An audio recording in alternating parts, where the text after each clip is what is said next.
భారత రూపాయి విలువ పతనమవుతూనే ఉంది. భారత్ అమెరికా వాణిజ్య ఒప్పందం ఇంకా కుదరకపోవడంతో వరుసగా 4వ రోజు రూపాయి మారకం విలువ రికార్డు స్థాయిలో కనిష్ట స్థాయికి దిగజారింది. నిన్న నమోదైన 90.78 అనే రికార్డు కనిష్ట స్థాయిని ఇవాళ కూడా అధిగమించింది. నేడు ఏకంగా 90.82కు రూపాయి విలువ జీవితకాల కనిష్ట స్థాయికి పడిపోయింది.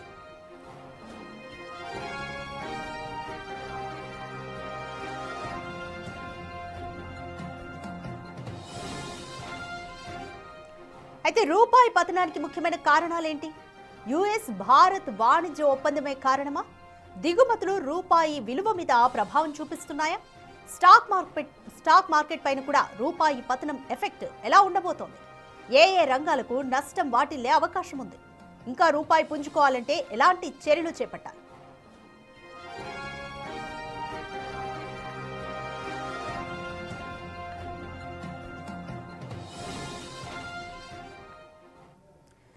ఇదే అంశంపై పూర్తి విశ్లేషణ బిజినెస్ అనలిస్ట్ నాగేంద్ర సాయి గారు అందిస్తారు. నమస్తే నాగేంద్ర సాయి గారు. నమస్తే. రైట్, రూపాయి విలువ చూస్తున్నామండి. రూపీ విలువ రోజు రోజుకి పడిపోతుంది. జీవితకాల కనిష్ట స్థాయికి పడిపోయి ఇప్పుడు ₹90.82గా మిగిలింది. సో ఈ సంక్షోభం నుంచి బయటపడాలి అంటే ఎటువంటి చర్యలు తీసుకోవాలి? అలాగే ఏ రంగాలపైన ఈ రూపీ మారకం విలువ ప్రభావం పడబోతోంది? సో ఇప్పుడే మీరు అన్నట్టు 91 రూపీస్ని క్రాస్ కూడా చేయడం చూస్తున్నామండి.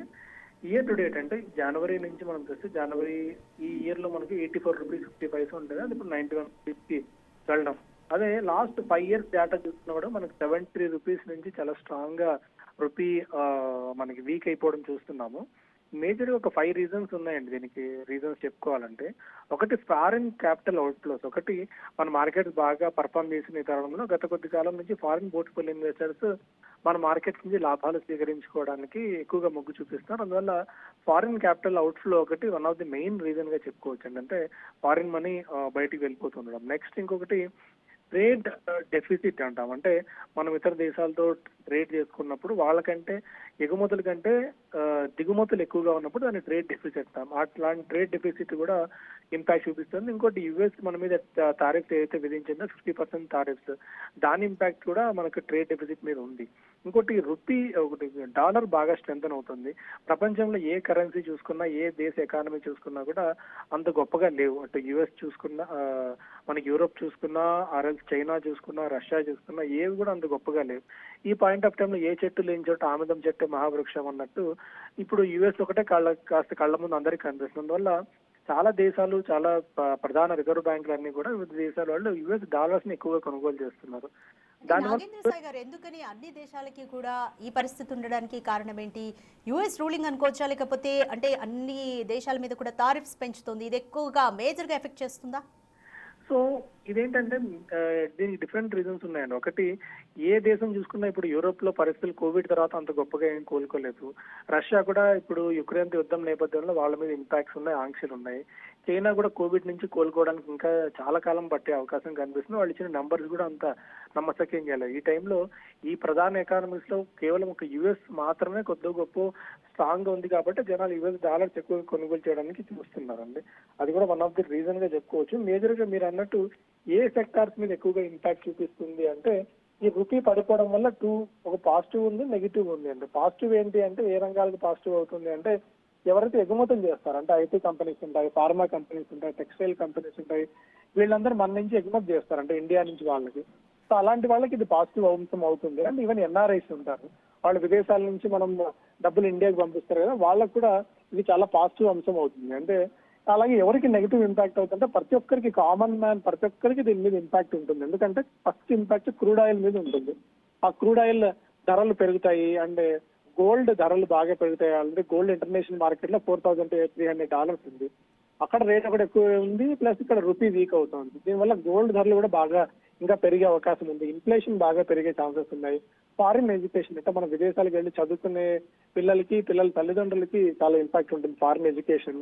అలాగే డెట్, అంటే ఒకప్పుడు మనం $1,00,000 పెట్టి అప్పు తీసుకున్నాం అనుకోండి, అప్పుడు 8 లక్షల కోట్ల రూపాయలు ఇవ్వాల్సి వస్తే ఇప్పుడు అది 9 లక్షల కోట్లు ఇవ్వాల్సి ఉంటుంది. అంటే డెట్ బర్డన్ కూడా మనకు బాగా పెరిగిపోతుంది. ఓవరాల్ గా చెప్పాలి అంటే రూపీ పతనం అవడం వల్ల ప్రతి కామన్ మ్యాన్ కి ఈ రోజు ఇంపాక్ట్ కాకపోయినా దీని క్యాస్కేడింగ్ ఎఫెక్ట్ ఖచ్చితంగా ప్రతి ఒక్కరికి, ప్రతి సాలరీడ్ క్లాస్ కానివ్వండి, ఎంప్లాయీస్ కానివ్వండి, ప్లస్ మనకి వ్యాపారాలు చేసుకున్న వాళ్ళు ఎవరైనా సరే ప్రతి ఒక్కరి మీద రూపీ ఎఫెక్ట్ ఇంపాక్ట్ అయితే ఖచ్చితంగా ఉంటుందండి.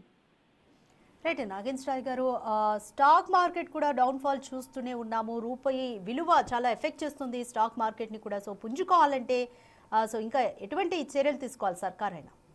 సో ఇప్పుడు గవర్నమెంట్ ఈ పాయింట్ ఆఫ్ టైంలో ఎందుకంటే ఫ్రీ ఎకానమీ అయిపోయిందండి, ఇప్పుడు రిజర్వ్ బ్యాంక్ ఆఫ్ ఇండియా కూడా ఇప్పుడు ఇంటర్వ్యూన్ అయ్యే పరిస్థితి లేదు. ఎందుకంటే మన దగ్గర ఉన్న ఫారెక్స్ నిల్వల్ని ఇప్పుడు రూపీ పడకుండా జాగ్రత్త పడాలి అంటే మనం డాలర్స్ అమ్మాలి, మన దగ్గర ఉన్న డాలర్స్ ని. అలా మన దగ్గర ఉన్న డాలర్స్ ని అమ్ముకుంటూ వెళ్తుంటే మన ఫారెక్స్ మీద ఎఫెక్ట్ ఉంటుంది. అందువల్ల రిజర్వ్ బ్యాంక్ ఆఫ్ ఇండియా కూడా ఇప్పుడు ఇంటర్వ్యూన్ అయ్యే పరిస్థితి లేదు. అందువల్ల ఇంటర్వ్యూన్ అవ్వకుండా ఫ్రీ మార్కెట్ ఎకానమీకి వదిలేసింది. అందువల్ల మనం అది ఈ రోజు తీసుకునే చర్య కానీ, గవర్నమెంట్ చర్యలు తీసుకున్నా, రిజర్వ్ బ్యాంక్ చర్యలు తీసుకున్నా రూపీ విలువ ఇమీడియట్ గా పెరుగుతుందని అయితే అనుకోవట్లేదు. దానికి చాలా సుదీర్ఘమైన సమయం పడుతుంది. ఒకటి ఇంటర్నేషనల్ మార్కెట్ లో పరిస్థితులు అన్ని చక్కబడి మనకి డాలర్స్ కి డిమాండ్ తగ్గినప్పుడు, అలాంటప్పుడు మాత్రమే మనకు రూపీ కొద్ది గొప్ప కోలుకునే అవకాశం ఉంది. కానీ ఇప్పటికిప్పుడు మేబీ రూపీ 93-94 రూపీస్ దాకా కూడా వెళ్ళినా కూడా ఆశ్చర్యపోవాల్సిన అవసరం లేదండి. ఒక 5-6 మంత్స్ కానీ నెక్స్ట్ ఇయర్ లో కానీ మనం చూసుకుంటే. Right, thank you Nagendra Sai గారు, థ్యాంక్స్ ఫర్ జాయినింగ్ అస్.